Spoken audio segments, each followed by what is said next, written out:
what would it take to corrupt you completely? Like, what would it take for you to uh, go to work and really just do the most horrible things to your coworkers, the people you're serving, your customers, whatever your job is? What would it take to get you to be totally owned by someone else? I think it wouldn't take much. I think if uh, someone knew you just well enough, uh, if they know that you like your family, if they know that you like your mother or your sister or your wife, if they know that um, you don't deal with pain very well, if you know that they can get to you whenever they would like to get to you, how much pressure would it take to completely compromise you? Now, at some point, humanity figured out that it's pretty easy to corrupt other people. Um, and the worst people in humanity figured it out ahead of the curve and started leveraging it. There's an idea out there that absolute power corrupts absolutely, and a lot of people really think that no. I've got a moral compass so strong, I would be uncorruptible. People actually believe this about themselves, and I think it's insane. Um, this isn't a real life incident, but it's one I like, and it references 1984, which I also like, and it's Star Trek, which I also like. There are a lot of things I like. Oh, I just told you personal things about me. Maybe you'll find a trigger and you can use it against me. So there are four lights. If you know anything about Star Trek, you know that there are four lights. If you've been on the internet in the last 10 years, you know that there are four lights. Why are there four lights? There are four lights because uh, Captain Picard realized he was going to be rescued, and so he could keep his mind intact. And he spat out at his torturer that there are four lights right before he left. But right before that, he was asked the question, how many lights do you see? The correct answer, per the interrogator, was supposed to be 5, even though there were only 4.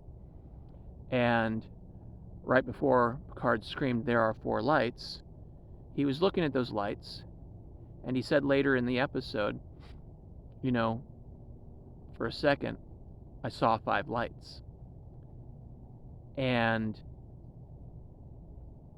it's kind of chilling if you get into the story enough. It's kind of chilling if you're just watching it jaded. That's a whole other thing. But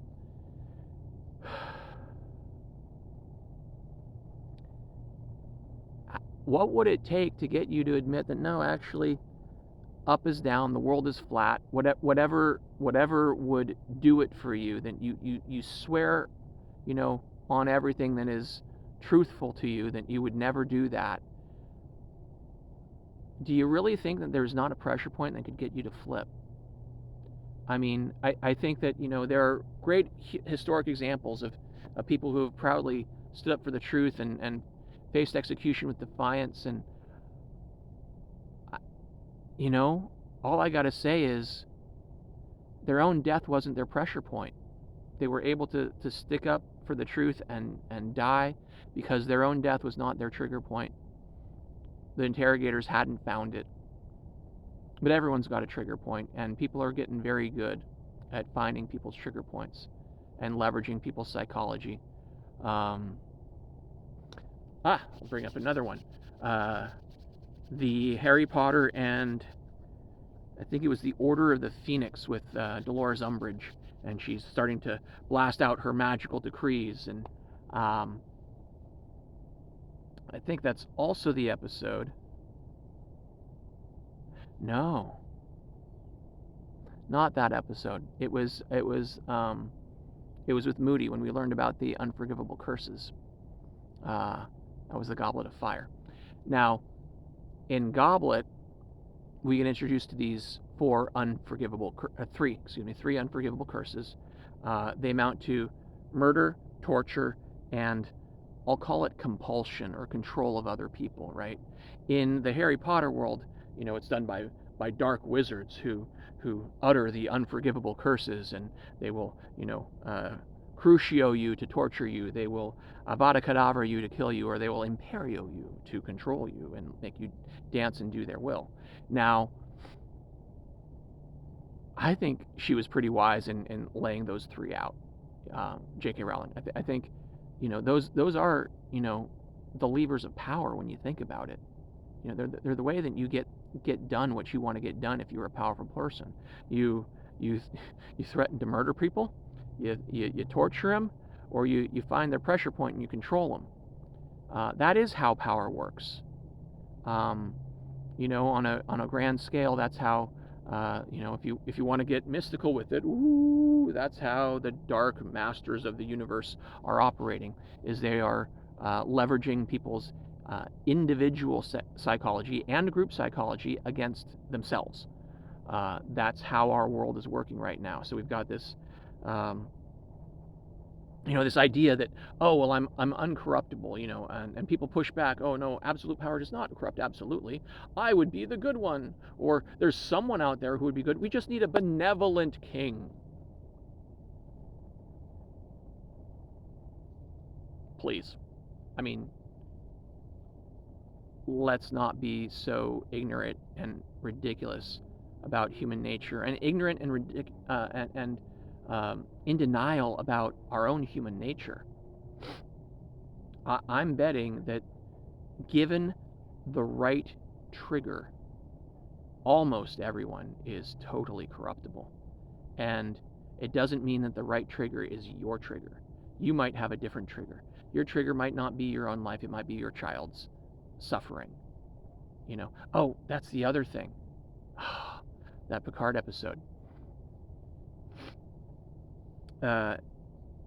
Before. He was offered a life of luxury versus, more of the same torture, and all he had to do was, give up the secret codes or whatever it was, right? And he's on his way out, and he says, that's all right, we didn't get what we wanted from you, but we're sure that Dr. Beverly Crusher is going to be more than cooperative. And now this is a woman that he likes. He's got history with her. He likes her. And the idea that she would face the torture instead of him was enough to get him back in the chair, right? There's some nuances in this little thing. I think it's an interesting little episode, right? People have triggers. So when they say that absolute power corrupts absolutely, it doesn't mean a voluntary corruption of the soul. It does for most people. Quite honestly, most people get their hands on power over other people, and they're like off to the races. They get drunk off of flexing their muscle and feeling powerful and watching people squirm. A lot of people like power like that, and it could be petty little things. It could be the manager at a coffee bar, right, on a power trip. It could be anything, right? It doesn't have to be the head of a massively powerful organization such as the United States of America, right? It could be any little institution has your people who have power trips. You know it's true because you've bumped into them. Now, given all of this, for some reason, we insist that we have organizational structures, hierarchies, institutions that laud certain people up to positions of power over other people. I don't think people are thinking about this right. They start squealing about anarchy and chaos the second you suggest, and actually maybe we don't need someone to make the rules for everybody. That seems like it's too much, like telling people how to live their lives, what kind of stove they're allowed to have in their house, what kind of roof they're allowed to put on their house, what color they're allowed to paint their house, what kind of outbuildings they're allowed to have on their property, whether or not they're allowed to keep chickens for food. Like, there are so many things, and people want to control other people over, that are kind of basic things of life. And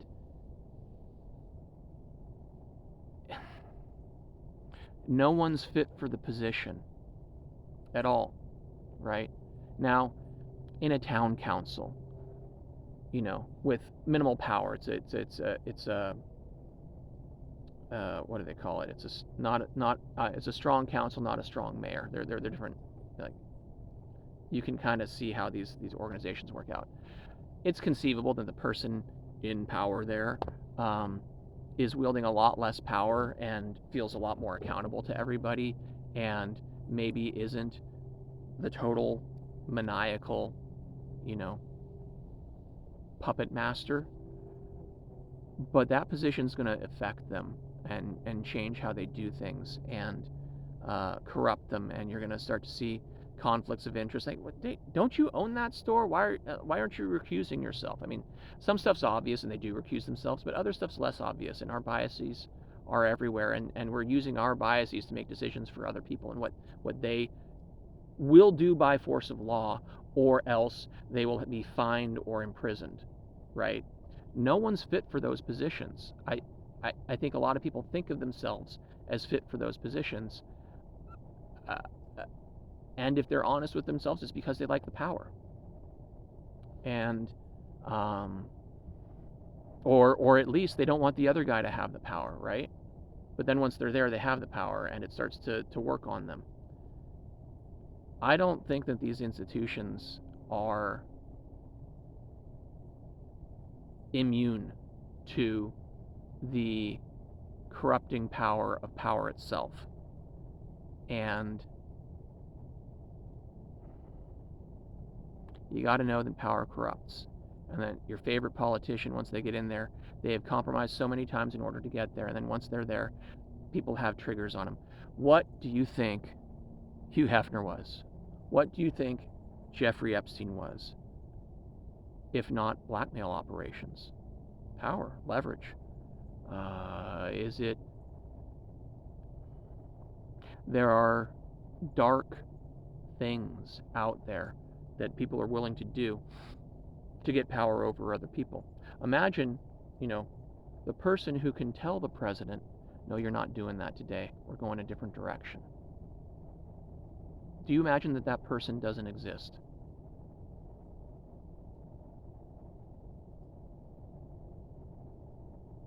Do you imagine that world events are the mere clattering of autonomous nations bashing into each other and occasionally merging? Do you think it to be totally random? I mean, I gotta say, when I look out into the world and the universe, I don't see random. The idea that everything tends towards chaos. Excuse me. Can you see it? I got a light on it. It's a dead leaf. Look at the order in it.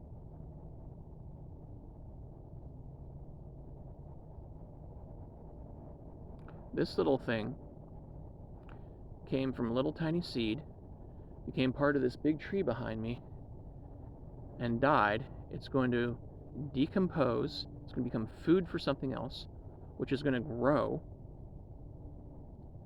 and become something else. This could simply be mulch for the tree. It could be feeding itself. The tree is feeding itself with its own leaves, maybe. Or maybe it's helping the worms create the castings that help the tree. Or maybe it's helping something else to grow here. To call this chaos because no one's controlling it, I think that's insane. I think the idea that all things tend towards chaos is to look at the system in a very... is to look at the universe in a very reductionist way, right? oh, I can see under these conditions, in this short timeline, that things tend to decompose. I'm sorry. Uh, you know, and then you got the whole idea of endothermic and exothermic. You know, is life endothermic or exothermic?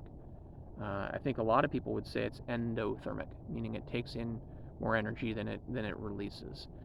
And you could say that the whole life on Earth is endothermic because the sun is giving us all the energy to make all this stuff happen down here. There's an argument for that. But then, is the sun endo or exothermic? Is it getting colder? Is it tending towards collapse? What came before the sun? Oh, the Big Bang. The miracle that we will give the scientists in order to explain away science is the Big Bang. Miracle. Don't know what came before. We don't know if there was before. We don't know what time is. I think that it is really ignorant to think that this is all going to fall apart if we don't have humans managing everything. The techno dystopia that is being set up is not a human system. I mean, it's a very human thing to do. It's a very left brain human thing to do. It's like, oh, I'm going to organize everything. I'm going to put everything into little boxes. I'm going to catalog all the people and all the trees. Each tree is going to have its own unique QR code as a resource to be managed and traded on the stock market. Look it up. They're doing it. Absolute power corrupts. Absolutely. We're going to commoditize life on this planet. Every human life is going to have a value that is defined. Every tree, every bush, every shrub, every whale, every cloud maybe, every storm. Can you imagine having stock in a storm? I think there are crazy people running this thing. That's a whole other video though. But don't be so ignorant to think that power doesn't corrupt, or that there are uncorruptible people out there. There aren't. They just haven't met the right trigger. If you've seen your favorite politician start doing some really funky things, either they were always like that and they were lying to you to get the position of power because they're psychopaths, or they got up there and some stronger psychopath applied leverage. It's probably one of the two. Now, have a good day. Please don't be ignorant. The 3 unforgivable sins are murder, torture, and compulsion. Black magicians leverage this against you in our own modern world. They don't call it magic, they call it psychology. Since well before Bernays, we the humans have been treated to a whole host of psychological operations by people who want to control the masses. Controlling the masses is an old project. We got new problems with it though. We got the tech. Let's figure out workarounds around the tech. I keep saying I think in-person is the solution to tech problems. Because AI is not going to fix this for us, guys. It's a tool. It's a hammer. It's a very clever hammer. It's a hammer nonetheless.